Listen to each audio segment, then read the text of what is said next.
65 million years ago, the Earth looked very different. Dinosaurs roamed everywhere, from the depths of the oceans to the peaks of the skies. Massive creatures, weighing up to 100,000 kilograms, and birds larger than 4 elephants dominated every corner. But what happened that wiped them out in just a few hours? Why did our ancestors survive, and how did humans come to be on Earth? Let's find out in this video. Let's travel back in time. This was our Earth back then. The high oxygen levels, trees as tall as 35-story buildings were everywhere, and dinosaurs lived among them.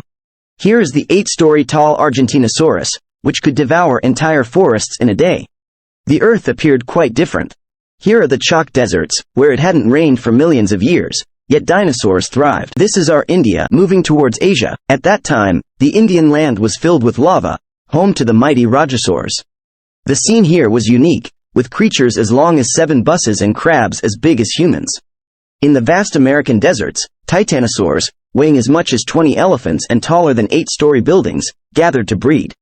Dinosaur calls echoed everywhere, but little did they know their end was near. In our solar system, between Jupiter and Mars, many asteroids orbit the Sun. 10 million years ago, a collision between 2 asteroids sent a fragment speeding towards Earth. As it neared, some pieces fell on the Moon, but its high speed prevented the Moon's gravity from capturing it. Approaching Earth, its speed increased, burning up in the atmosphere at 80,000 kilometers per hour, before colliding with our planet. It was 1:30 a.m. 4 minutes before impact, the entire Earth was illuminated. The intense brightness blinded nearby animals. Before it even hit, the water evaporated. The explosion released energy equivalent to 10 million nuclear bombs. The heat, at 6,000 degrees Celsius, incinerated nearby creatures instantly. In just 5 seconds, the ground within 150 kilometers was hurled into space. The shockwave, moving at 550 kilometers per second, flung rocks like bullets, reversed rivers, toppled forests, and caused mountains to crumble.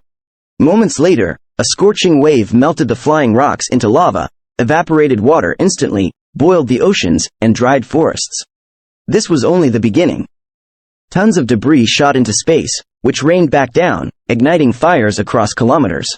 The collision shook the Earth internally, causing earthquakes that made the seawater mix with sandy ground, suffocating life and triggering further collapse. Only 5 minutes had passed, and animals were in a panic. The hot ash and dust spread rapidly, causing lightning in the clouds. Massive animals and trees flew through the air. Within moments, the storm reached Africa, mixing the chalk deserts into the atmosphere, turning clouds toxic.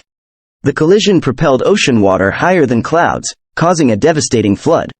In 5 hours, the Earth was covered in dust, raising the average temperature by several hundred degrees Celsius. Wildfires raged globally, and dormant volcanoes erupted. The Earth heated up, oxygen levels dropped, ice melted, and rivers flooded. In this cataclysm, mostly insects and small mammals survived underground, where it was warm.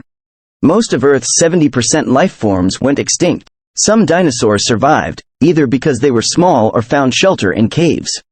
Deep-sea creatures were also safe, but their time was running out. Soon, toxic clouds reigned worldwide, poisoning the oceans and killing marine forests.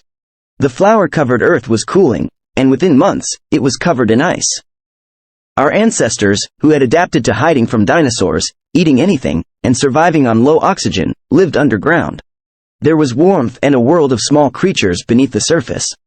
Even years after the event, some dinosaurs survived, but how did mammals easily take over the surface? Where did the dinosaurs go? How did humans evolve on Earth? Why did only humans thrive? Find out in our next video.